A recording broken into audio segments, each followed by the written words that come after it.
going on, everyone, and welcome to episode 11 of the Chel podcast. So last week we discussed that this podcast was going to be a face-off debate between Kyle and Corey, but unfortunately, due to busy schedules, we'll be saving that for another day. But this discussion debate is definitely kind of worth the wait for that. So today we're going to be doing an impromptu award predictions for the season. Another discussion that's going to be kind of controversial in the sense, but we can't wait to come back to it later on in the season and see how wrong we were. But we also do have a couple other pieces in the hockey world for news related. So Max, I'll let you start that one off. All right, thank you, Mikey. Not a whole lot of news. I mean, we just did a podcast about 5-6 days ago. Haven't seen or anything about it since then, but we have some Canucks news. Finally had a preseason game start off yesterday. Myself and Mikey had the pleasures of actually going to the game, and to say it was a bit of an underwhelming start would be an understatement. After having no goals in the first two periods, a little bit of a comeback at the end there, but loss in overtime. Mikey, any general thoughts about that game? I know it's just preseason, and there's some players that obviously aren't going to give 100% because they don't want to risk injury and whatever else. I thought the Canucks played pretty decently. I mean, like you said, there was no goals for the first two periods from them, which kind of sucked. But as soon as Arsenault, I believe that's how you pronounce his name, he's had that fight. It was a major up tempo for them. I was looking for that all game. Yeah, he got a couple penalties before that. That too, and I was like, I was talking to Felicia, and I'm just like, yeah, he's definitely not making the team after what he's doing. But I mean, he sparked them up, and I'm glad Garland got the goal to go into overtime. But the boys didn't look bad for their first time out together. Yeah, I mean, for having most of the lineup play, I mean, it was really just about getting their feet going a little bit there. I mean, they haven't played since probably April or so. Got some good flashes. Podkolzin with a very nice goal. Hopefully he can carry that into the season. So, I mean, be exciting. That was the first preseason game. Can't really say much of it. I mean, Kuzmenko played pretty well. He got one assist. Obviously, he's going to be the goal scorer, I believe, of the team. Just the way that I've seen, that he's played. Crafty. But he played well. He didn't get a goal, but he played well. Mikheyev got injured, which was awful for us to watch. Yeah, just an awkward hit that just kind of fell funny. I didn't really fully see it. I just saw him immediately go to the bench, and then second period started. Did not see him for a while there, and then sure enough, we got the tweet out from the Canucks that he would not be returning. So there's still no news of it. That was a day ago, so hopefully it's nothing too serious. I think I seen something on Twitter that said it was day-to-day. So I'm hoping just for precautionary measures, they kept him out. I mean, because that'd be real crucial to lose him literally for a game that means nothing. So, other news too coming out pretty much this morning, I believe. Brock Besser, who underwent hand surgery, is going to be out for 3 to 4 weeks. So he'll miss the rest of training camp, preseason, and a bit of this regular season, which really sucks. Yeah, and I mean with him being who he is, and I think he needs that full training camp plus the preseason games to get him going. You can't just shove him in there 2-3 weeks after the season started and expect him to put up 30 goals like we want him to. I feel like he's gonna have another slow start, which sucks because he has potential to get that many goals. We've seen it the first season he played on the Canucks, but he got injured.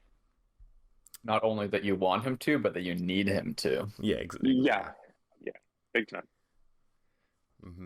So, hope all is well and he has a speedy recovery, and then it'll definitely be a slow start. I can already see for him, but that's what happens if you miss all of preseason now and don't get any games under your belt. I mean, just look what happened with Pedersen when he didn't come to training camp. Exactly. Oh my God. And it, of course, would be Brock Besser that this would happen to. Yeah. A guy who's had 2 or 3 different injuries already in the span of how long has he been in the NHL for? Like 4 years, something like that. Like, Yeah. dude can't catch a break. Yeah. 6 Aaron, years. any thoughts here? I mean, just really bad luck. I think we're lucky it's not going to be anything long term. It seems like he shouldn't really miss that much time, but basically, like Mikey says, it's just going to hinder his start for sure. And the Canucks really did not need that going into the season. Yeah. They need as much as they can get. And like Kyle said, we kind of need him to be a goal scorer for us. When he's on. He can score those goals, which are so valuable in the NHL today. I wonder who's going to fill a spot. That's exactly what my question is going to be: is who has to step up in his place? Because he was predicted to play, I think, the first line right wing, like top line right wing, just to kind of see how he is at the start of the season, I believe. But now, could be Garland. I don't know. Gives bigger chance to Garland, Kuzmenko, Podkolzin.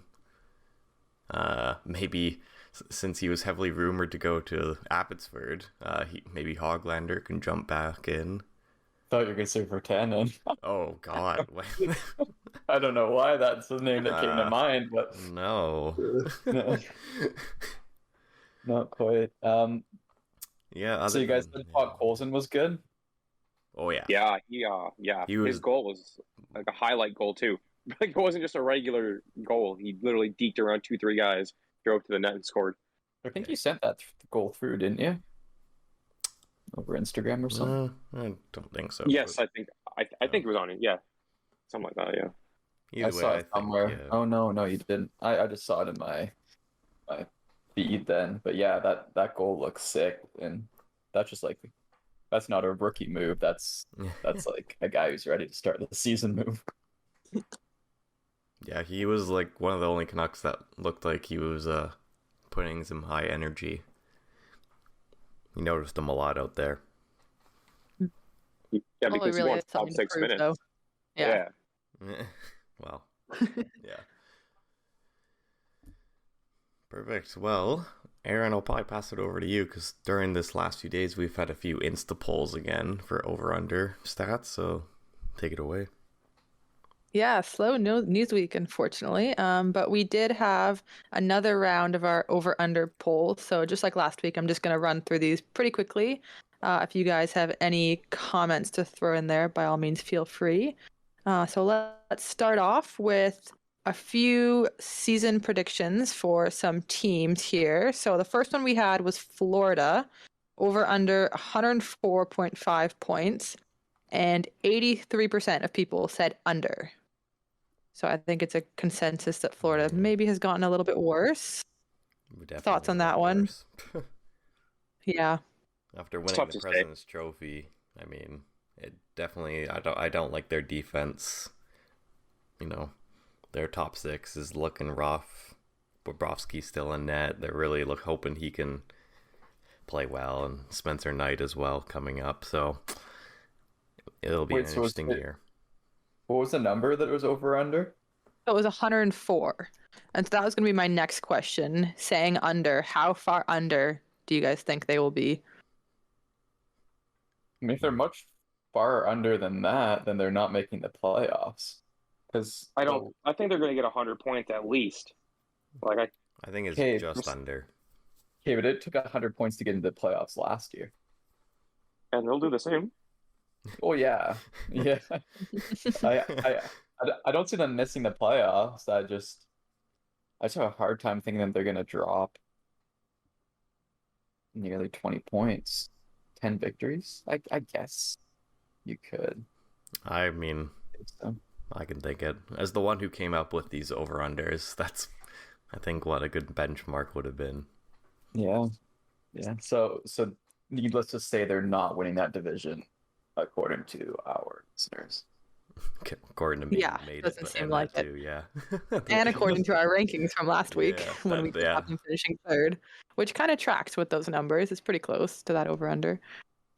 Yeah, that's true. I mean, third in their division last year with 110 points, Tampa Bay, and then fourth was Bruins at 107. But then there was a steep drop off because the fifth was Buffalo at 75. So.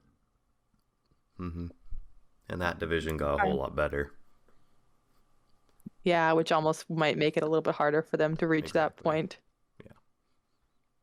All right, let's move on to our next team here. So, kind of on the opposite end of the spectrum here, we had Chicago over under 49.5 points. And again, the majority said under with 67%. Any surprises there? Nope, but I still think they're going to beat Arizona. They're not going to come dead last. I mean, it's a lot of points to, lose. Because last year, I'm looking at, they finished with 68. So that's a big drop. That's a big drop off. So, they still have Patrick Kane. They still have a few difference makers. For at least part of the year. Yeah, exactly. Depends on when Kane gets traded. Could be a really bad season, though. What was it, 40-something points? 49.5. Okay. So Colorado's tragically bad season. Yeah. Oh, I guess Buffalo had one too. Buffalo had a tragically bad season as well last year, a couple years ago. They had 37 points, Buffalo. Colorado had 48 points. So 37. Oh my god. Montreal this year, 55 points. Yeah, so it's possible. I could definitely see it. I mean, I think like after we talked about it last week, I think I think everyone's a bit harsher on Chicago than they should be. I think Mikey's right in that they will finish above Arizona because Arizona just didn't make any like additions, where Chicago added like Max Domi and a bunch of guys who were like top 9 forwards. I mean, kind of just looking at those pictures you sent in the chat about their lineups on Daily Faceoff, like it was just kind of clear to me that like they still have the better offense. Chicago does. Yeah. Looking at the pictures, the defense I can debate. I'll debate that. You said Arizona has better defense.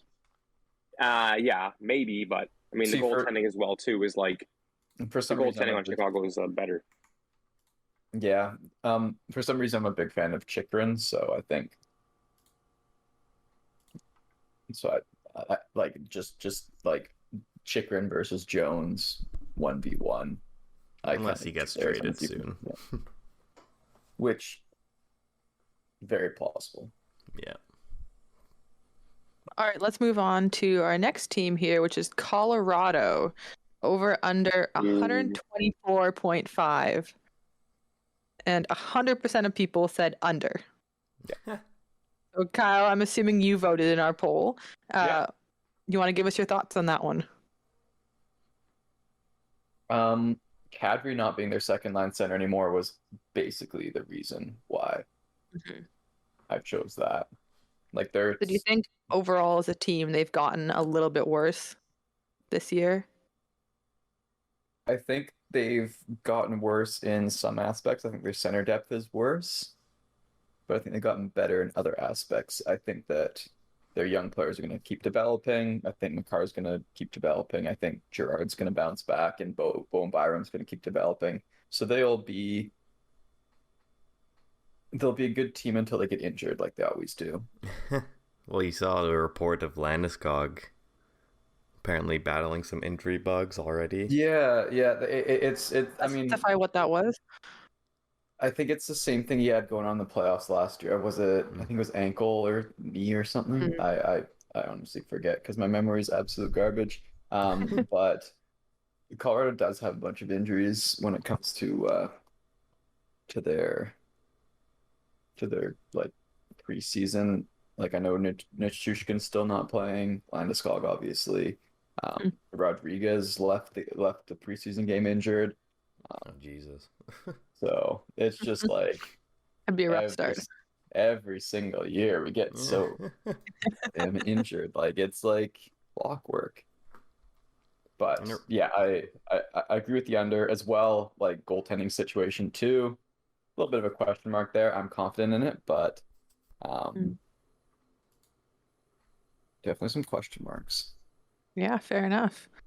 All right, we're going to go over to some goalie over-under now. So the next few are all save percentage, and they're actually all 900 save percentage. So I'll just say that once and get that out of the way. First up, we have Murray, and 60% said he was going to be under a 900. Any surprises with that one? Nope.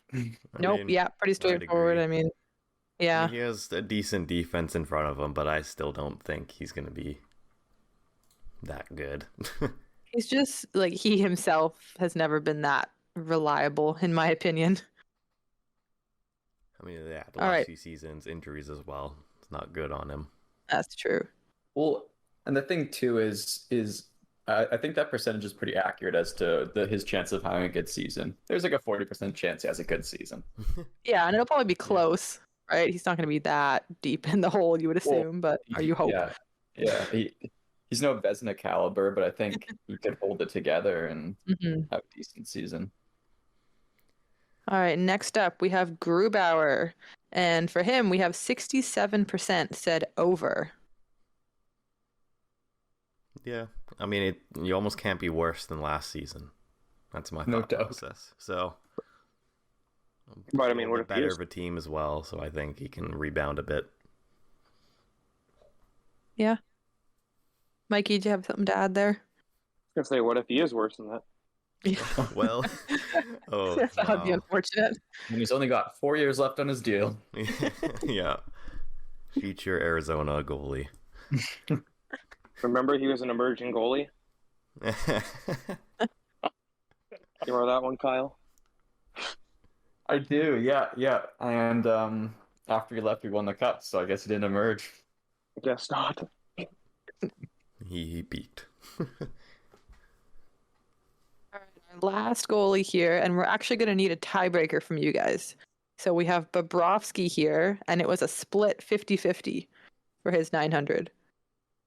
So let's go through now. Let's go Max first. Are you over or under? I'm thinking over. Okay, any reason? Well, I mean, it's hard to say. I mean, their teams, like I was just saying earlier, yeah, their defense are pretty rough, but 900 is pretty low.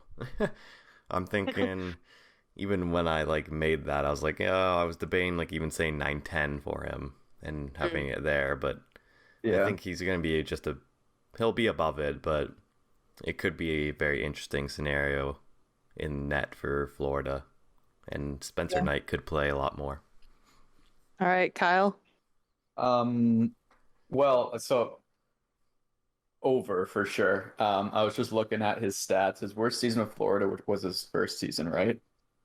He had a 3.23 goals against average, which is not that great. And his save percentage was still 900 even. So yeah, fair enough. Nice. All right, Mikey. Over. Over. That's funny. I feel like we're unanimous here. So clearly our fans don't have as much faith. All right, our last over-under poll, which we really hope it's going to end up in over. This was Nikita Kucherov, over-under 50 games played this season. It was unanimous, 100% said over. I can easily see it being under, though, at the same time, after having them last year. Yeah, I really hope our poll didn't just jinx something there with that. I think we did. I made it, so... So sorry, Tampa fans. If he does play those full 82 games, or at least close to that number, not saying he has to play the full 82, but if he plays like 70 or whatever, he's gonna get a butt ton of points, and he's gonna be one of the league leaders. Yeah. Cool. I mean, well, that wraps season up our he played, over-unders. He had a lot. Yeah, so I mean, he's one of the best wingers easily in the NHL. So as long as you have He just that guy, never has a full season. That's the problem. yeah, we haven't seen it in so long. Mm-hmm. For active players, Kucherov has the highest point season. I think. Total points or average points? Total points. Okay. Let me check Joe Thornton real quick. I mean, Joe Thornton. Do you know what season that was? Technically. It was the 2018-19 season. Kucherov had 128 points Jeez. in 82 games. McDavid's career high is 123. There you go. Wow. What other players might have had around 120 points? I think everyone's retired that could have. What's Ovi's highest? It's like one low hundreds. No. I think so because he scores more goals than he has assists. Ovi's highest is 112. He's only broken the 100-point plateau 4 times. And Crosby looks like 109. Or no, 120. Who am I kidding? 20? Yeah. Is there anybody else even close to them? Like, in the 120s? I don't think so. no. Anyways, that's it for our polls. yeah. Kyle, on to you. Keep an eye on the Instagram, and maybe we'll release some more this week. If Yeah, definitely. yeah, love that season prediction stuff, and that's what we're moving into more of here. Since we're not doing the face-off debate, we want to come up with a little something to entertain ourselves. So we're doing award predictions, both player awards and team awards, and then we're going into some Dundee awards, just ones that we made up. So let's start with our Hart Trophy MVP voted by the media. Pretty unanimous. I think all of us chose, or most of us chose McDavid, but I chose Makar. Shocker. Yeah. So what's the reasoning there? Reasoning there is, when was the last time a defenseman scored 30 goals?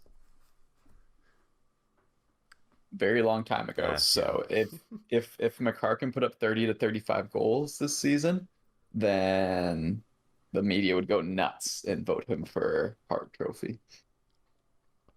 When was the last time a defense won the Hart Trophy? Oof. Oh boy. Hart Trophy winners. Okay, I'm gonna look this up while you guys fill this conversation void. It'll be Quinn Hughes soon. It's all good. But yeah, the rest of us all picking McDavid. Mikey, I know you were kind of split between Matthews and McDavid, which is pretty fair. I think it's just a toss-up. Like, he won it last season.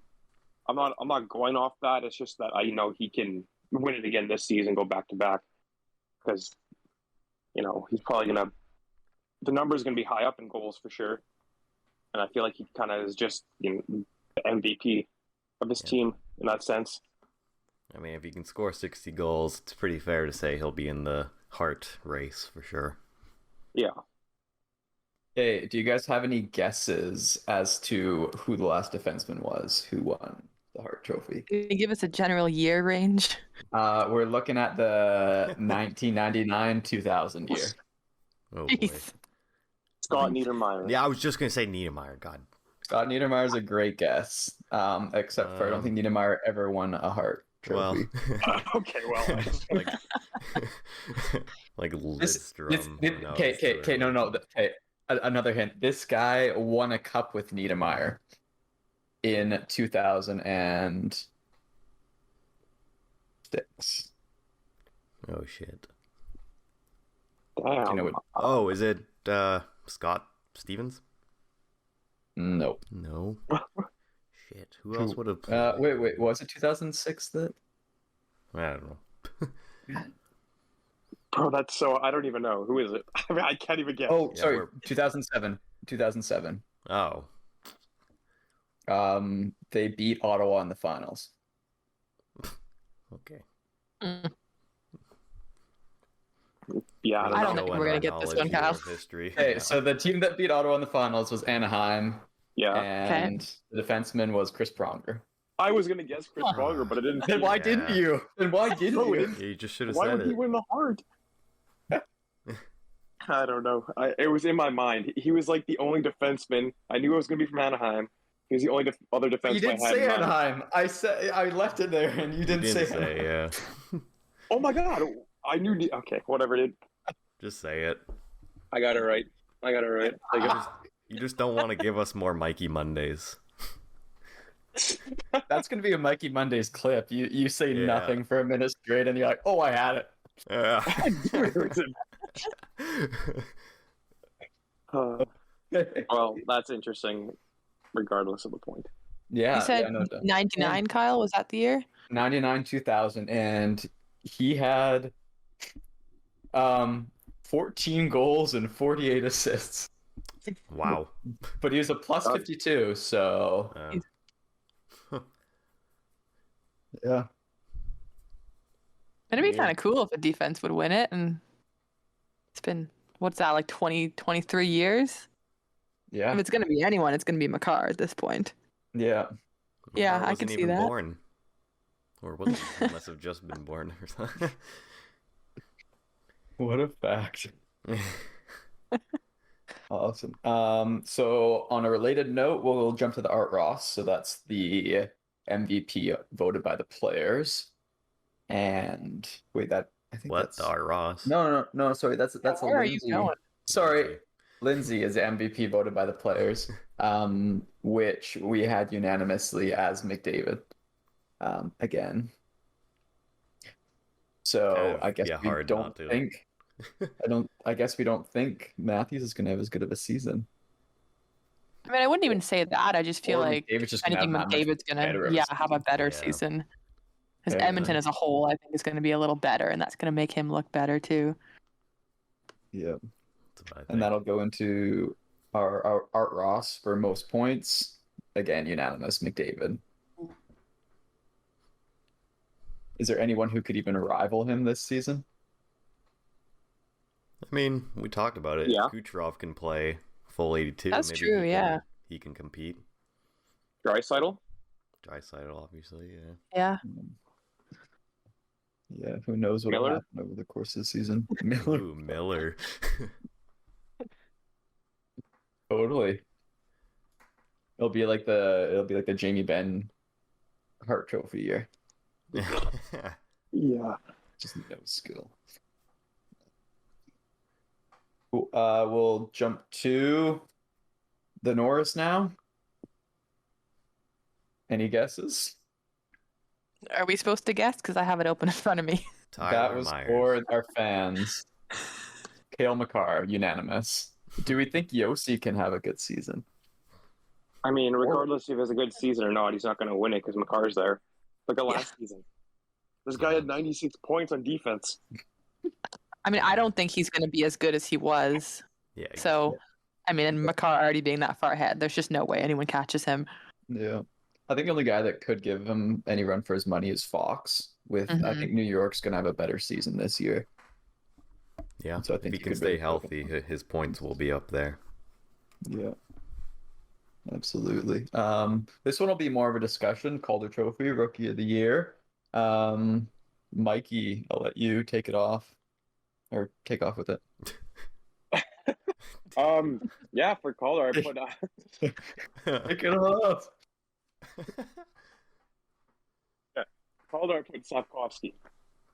I'm not really confident with it, just because on the team he's on might not be as good. But from what I've seen in like training camp and just like videos of him practicing, he looks like an animal already. That's kind of like the main reason why I think he might not, have the best plus minus on the team. I don't know. I think he's going to do well for his first season. Yeah. I have Marco Rossi. I think that Minnesota has a lot of room for just someone to take off with a third or fourth line center role in Minnesota. So, so I'm. Anyways, Max Aaron, who do you got? Kyle got a little distracted there.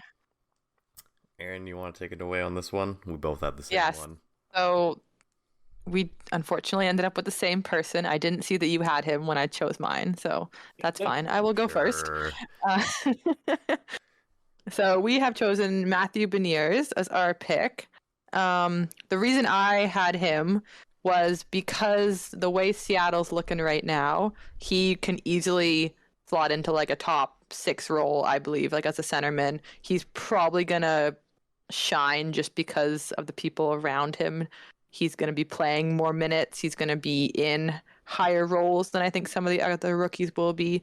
So yeah, I could see him getting a lot of points just because of the time he's gonna be playing. Max, anything different? Yeah, I mean, I think the way their center core is right now, he'll definitely be top 6. Top power play.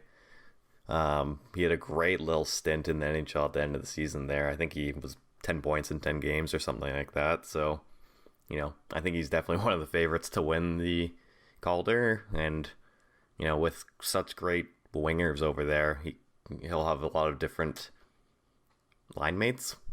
Different ones throughout it. Like you got Burakovsky, you got a lot of goal scorers, and I can definitely see him being a really good asset for them for years to come. Yeah, there's enough options over there that he'll definitely be able to click with at least somebody who's going to help him do well. Yeah. Does Shane Wright make the team? I want to say yes, but he can't be like your 4th line center. He'd have to be like he third, but like you look at their team and you got Yanni Gord as another center. McCann technically can play center. Wenberg, Veneers obviously. So you got a few guys ahead of you on the depth chart. So I can see him making it though. It's kind of hard not. We'll see. He'll play at least the first 10, and then you can easily move him down to AHL if so. That's so true, right? Yeah, that always happens. Or a junior because of his age. Yeah. Next one will be the Lady Byng for most sportsmanlike player. This one's so tough. This one was so hard, and I'm going to be completely honest. I literally Googled who is the nicest player in the NHL, and that's how I chose my pick. Because he came up on every single list. And this was Pasternak. Huh? That's what came up. That's so funny. That's funny. It's funny how many articles there actually are on that topic. But anyways, so yeah, I picked Pasternak. I don't know.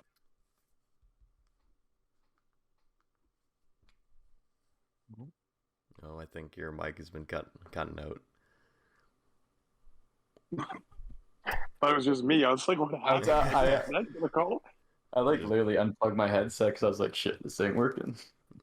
Yeah. Okay, well, Aaron... Is my mic working? Oh, there you go. Yeah, you're good now. Hello. Okay, he wants to tell me when I disappeared.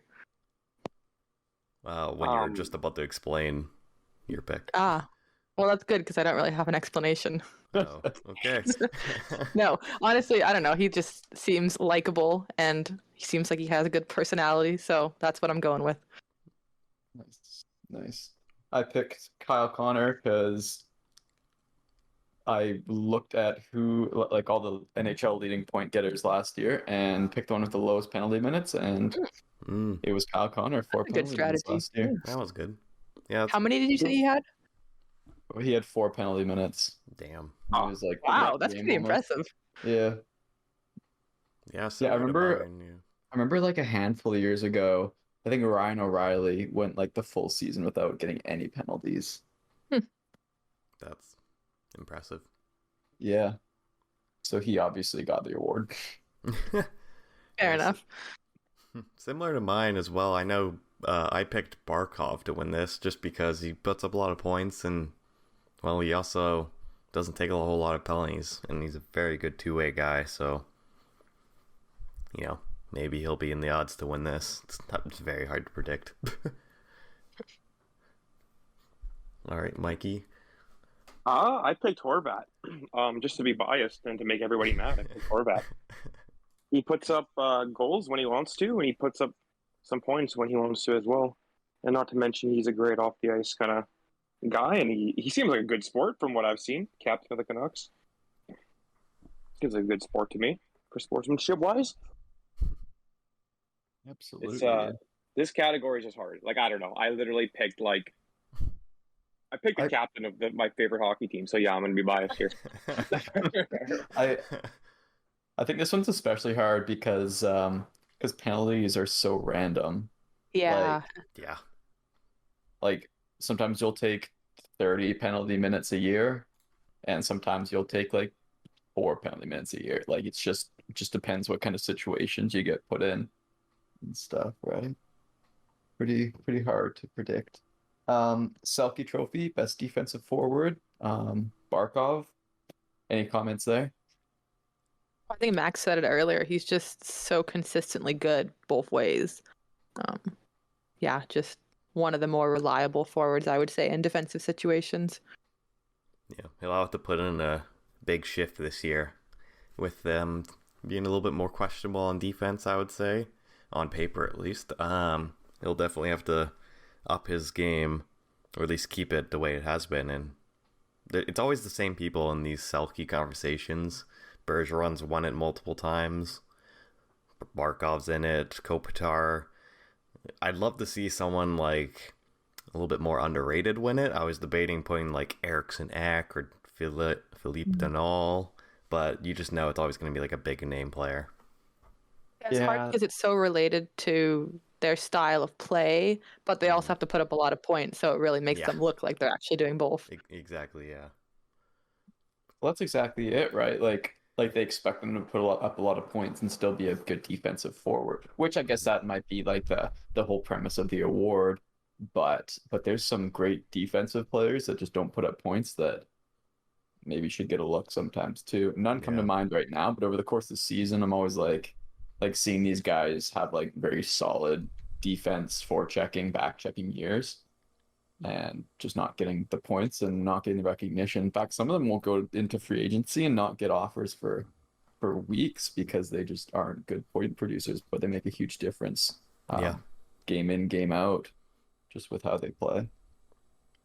Yeah, a lot more value based off of points, it seems. They base it on. Yeah, absolutely. Last one for the regular season players is going to be the Richard Trophy. Most goals. I think for me, like, I don't think anyone's going to touch Matthews. I think he's going to run away with it as per usual unless something crazy happens. Any thoughts there? Well, I mean, like we were talking briefly before the podcast here, who's like really the only one that can compete with them, at least at that high of a level, and I think Draisaitl is the only one, and that's who I have. So yeah, I think it's going to be close between those two, honestly, because yes, Matthews we know is the best goal scorer, but Draisaitl has McDavid feeding him passes, so that definitely helps his situation. Yeah. Into the Goalie Awards, Vezina Trophy. Again, very consistent answers from all of us. We're all liking Shesterkin, except for Mikey. Okay, I had him or Demko. No, I just think that he's going to have an unreal season, regardless if he makes the playoffs or not. Like, he's going to have a great save percentage and goals against average, in my opinion. We already seen what he could do last season, and he's just going to step it up. How many starts is he going to get this year? At least more than half. Like, I know that's a very like broad answer, but like, yeah, that's. I mean, like, I don't really trust. I do like Spencer Martin. He's a good goalie, but we've seen 4 games from him last season. I don't know how many games that Boudreau is actually going to give him. If that makes sense. Yeah, well, like the way we've seen Demko in the past, he's just always been so consistent. So what are the chances that we have, a goalie come up behind him, Martin or whoever it's going to be, take over his role for a few games? I don't think we see that happening unless there's some sort of injury. Knock on wood, that doesn't happen, or just the usual back-to-backs. Yeah. I mean, So it's going to be like a Markstrom situation where he'll play even some back-to-backs. Yeah, I mean, depending on how the season goes, if you need to ride him for some more, or how the backups are doing, but I wouldn't. He played 64 games last year. I'm looking at it. He played a lot. You know, he's a workhorse, but you don't want to overwork him because just like last year, I think it was more so he got COVID. That's why Spencer Martin came up and everything. But if he ever does get an injury, and it's because you overworked him, then that's not good. Especially it'll always happen near the end of the season, going into playoffs. Last thing you need. Yeah. Mm-hmm. We'll look at the Jennings Trophy next. Least goals against average for the tandem in net there. Mikey, you think Anderson and Ranta are gonna repeat? Yeah, like I've said it many times on the podcast. I think Anderson's one of the top goalies. Ranta's a great backup goalie. He could be a potential starter in some other, not really well-versed teams, in my opinion. I just think they're a good duo together. Yeah, it's hard to knack that duo. If Ranta could stay healthy, playing more than 2 games in a row, I think he could be a starter, but man's made of glass. Max, Aaron, let's hear your opinion. Max, you can go first this time. Okay, well, thank you. Well, so both Aaron and I chose Markstrom and Vladar. I mean, Calgary, unfortunately, as a Canucks fan, I hate to say it, but they are looking pretty good this year. Forwards, maybe a few question marks here and there on what they'll be able to put up offensively, but defensively, they added Weaker. More or less nothing else changed back there because they already have Tanev, Hannafin, Anderson, Shillington. It looks like a really good core, and with Markstrom in the fray, they're going to be really good defensively, and not to mention the fact that they also have Daryl Sutter as the coach. So I think that's a pretty easy pick in my mind, at least going into the season, on who can be the pick. Aaron, do you have probably similar thoughts? Yeah, pretty much the exact same. I think they're just both can be relied on. Markstrom had such a strong season this year. I think that's going to continue. Yeah, I agree with whatever you said there. Does he get more than 9 shutouts? Does he hit 10? I don't think so. Yeah. Unfortunately, I do not think so. Fair. Okay. Kyle, I'll throw it over to you for your pick. Yeah, I went a little bit homer on this one as well. Francouz and Georgiev, I think, are going to win this award.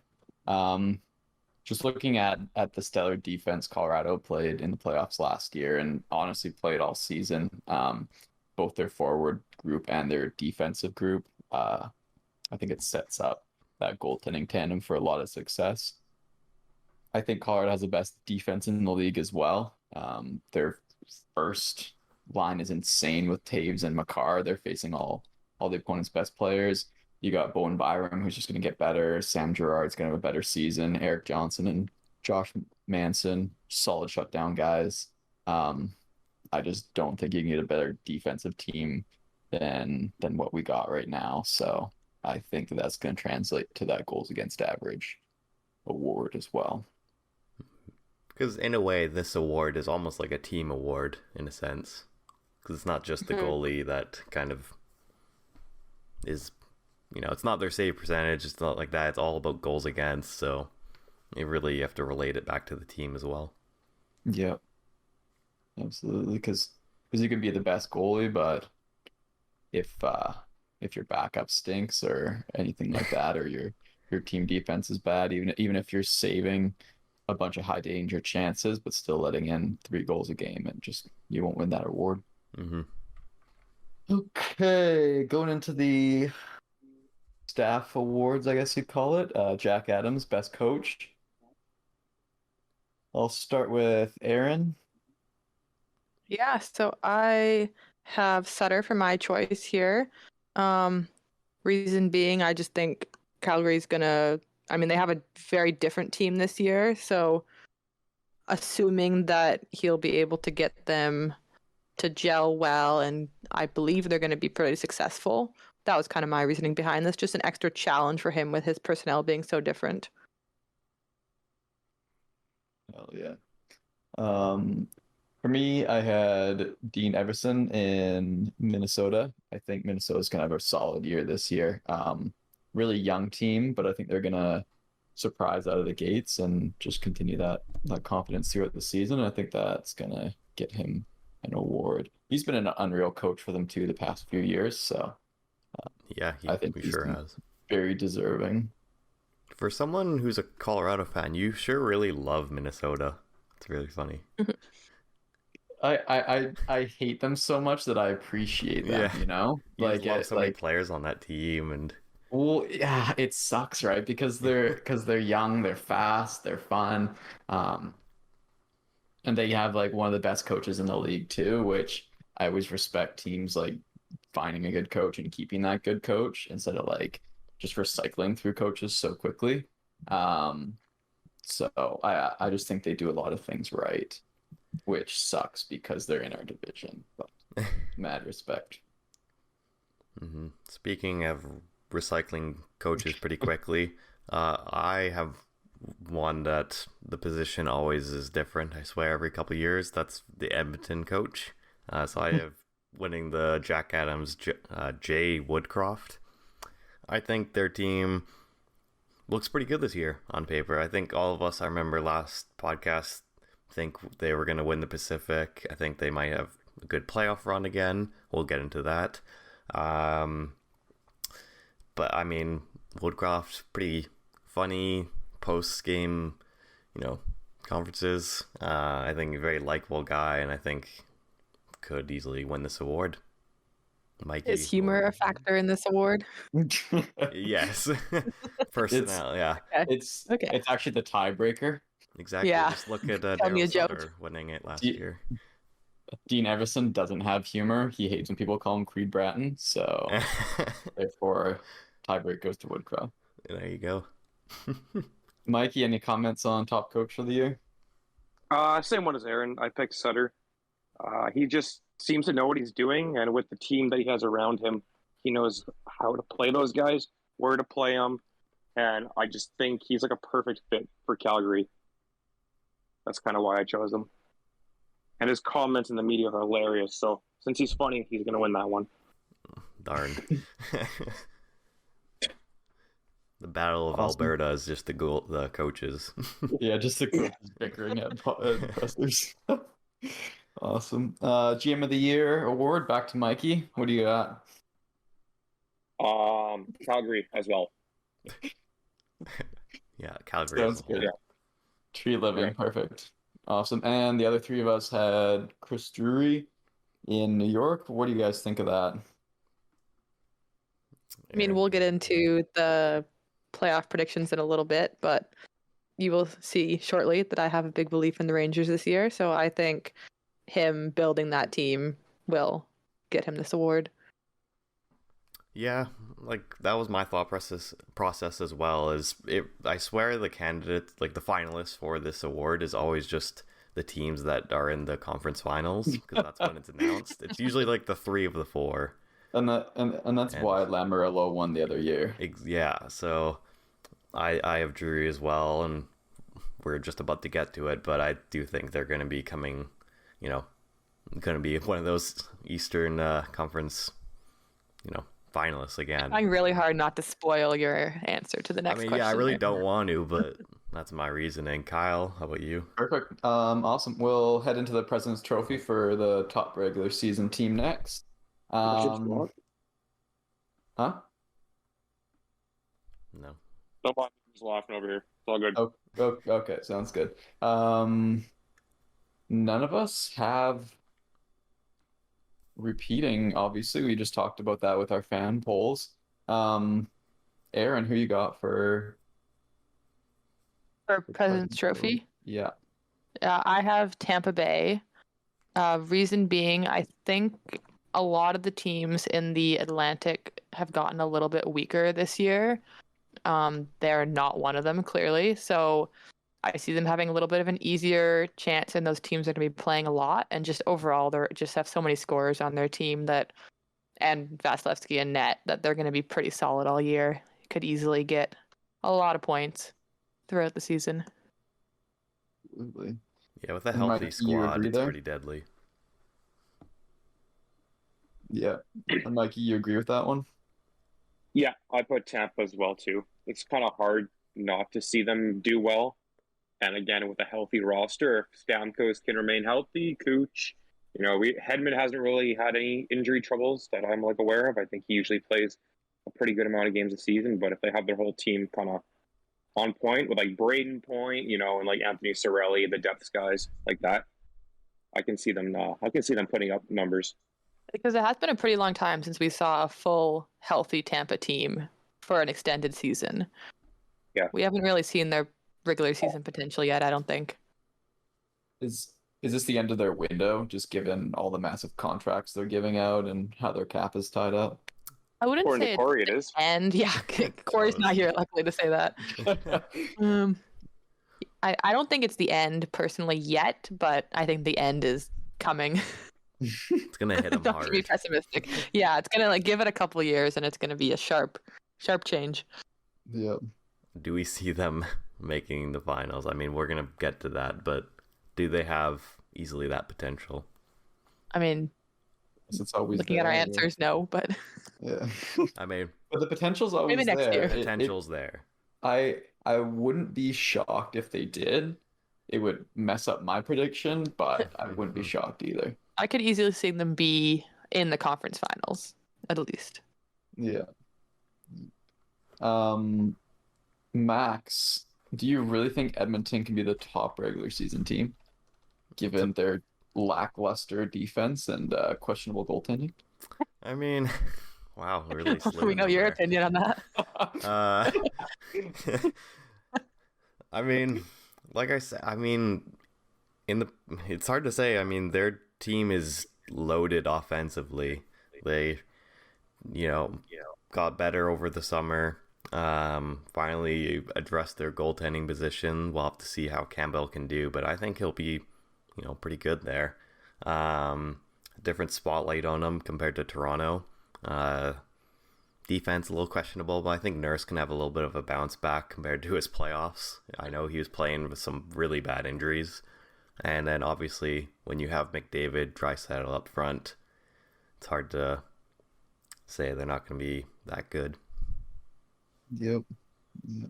For me, I had Hurricanes for President's Trophy. Reason being, they should have broken out years ago, and they just haven't yet. So I think this is the season. Finally the year.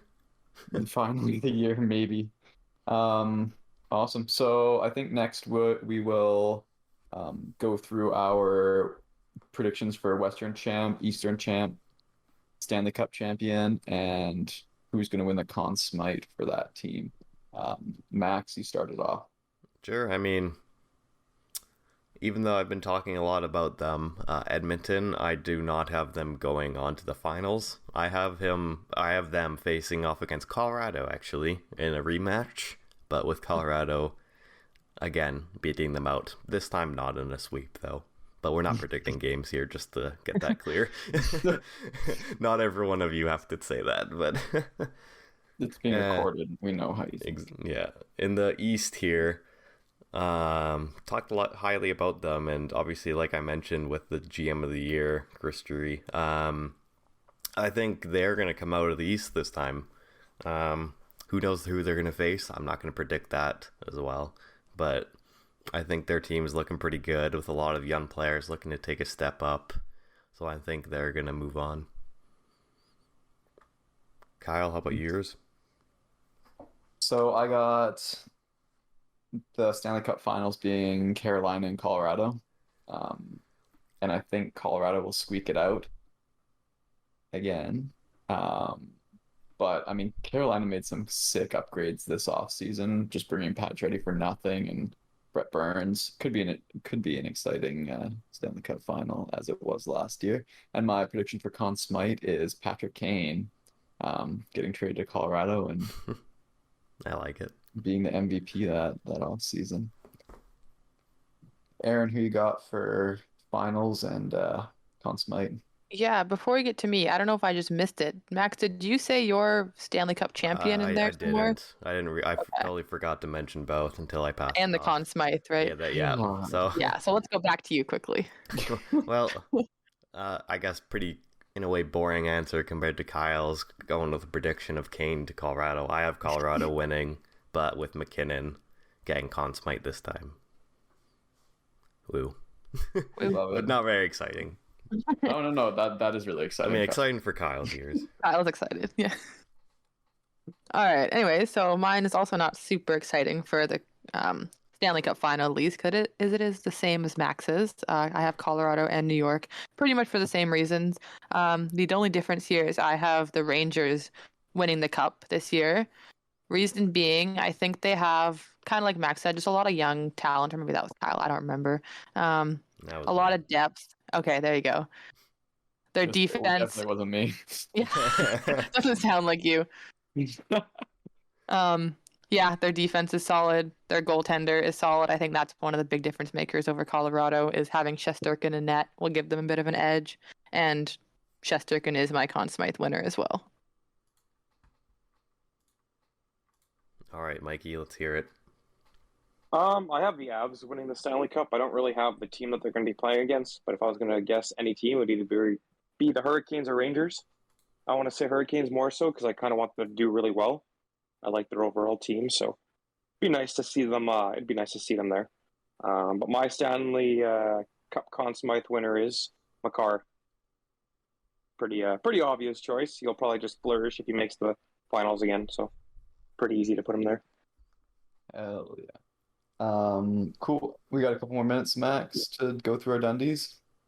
Yeah, I mean, wow, we have quite a few listed here. We'll try and rip through them here. Yeah, This for sure. podcast is definitely lasted a little longer, I thought. Yeah, we talk a lot. We always Um, underestimate it. That's for sure. So we'll start with first coach fired. Aaron, what's your prediction on that one? Yeah, mine is John Tortorella, simply because I feel like his coaching style does not exactly match with the current standards across the league at the moment. I just don't feel that he is the kind of coach that can really gain very much morale from a team, and he's coaching a team that really needs that this year. So, yeah, I just don't think it's going to be a good fit. Yeah, definitely a good prediction there. The reason why I chose the person I chose, Lindy Ruff, is because he's been in New Jersey a couple of years.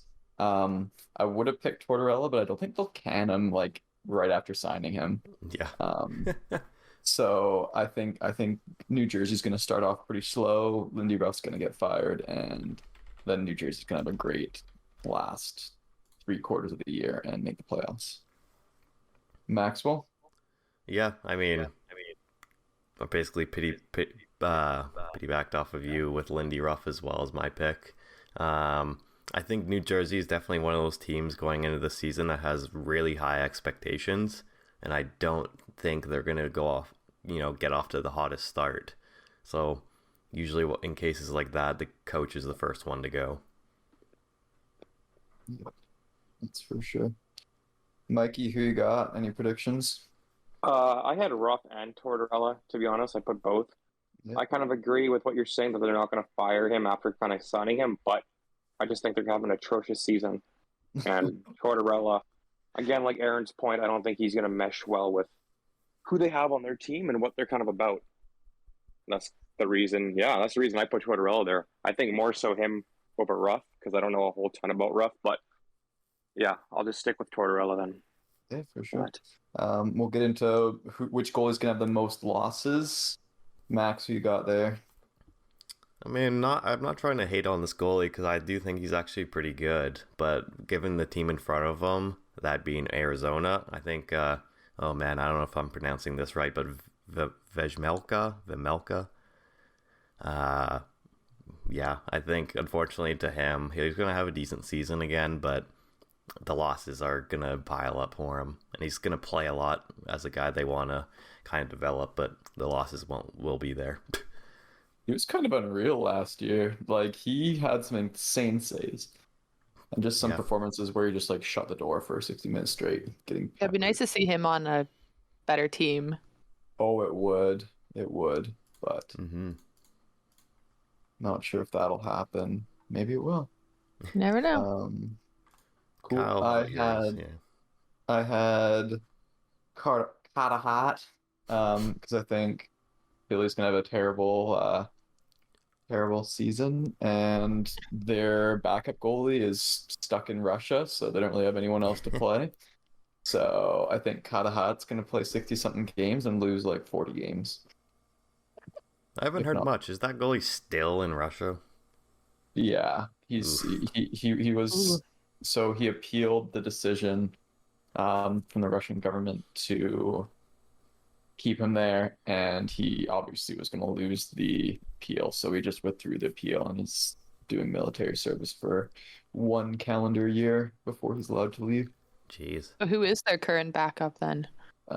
Sandstrom, never heard of him. Yeah, I can't say I've heard of that guy. All right. Yep, go for it, Aaron. All right, so my goalie is Mrazek.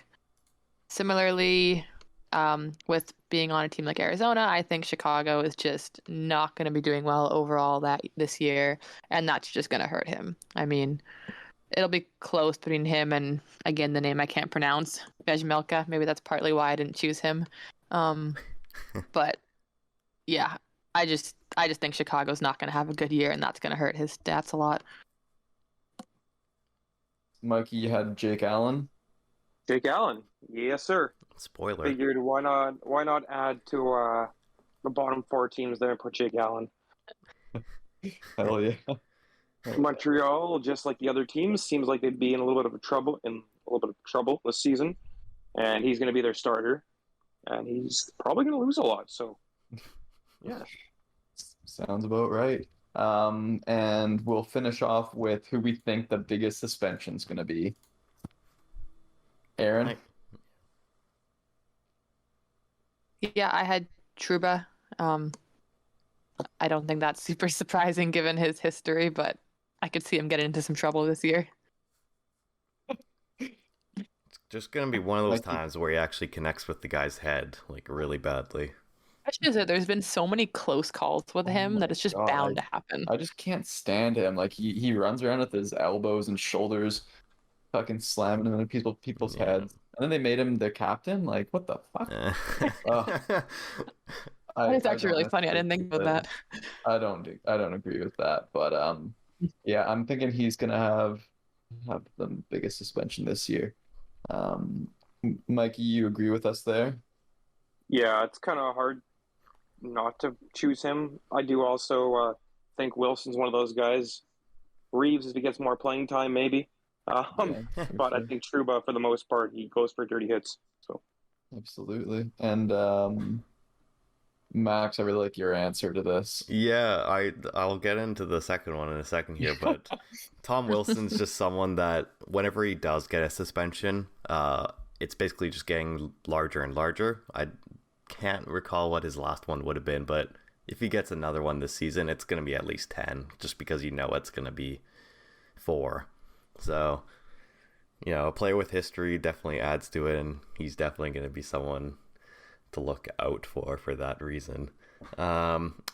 Second answer I came up with while talking, while we were talking about Tortorella, and I thought about the fact that he's definitely not going to be a coach that likes losing, especially as much as Philly might be doing this season, or at least seems like they will be.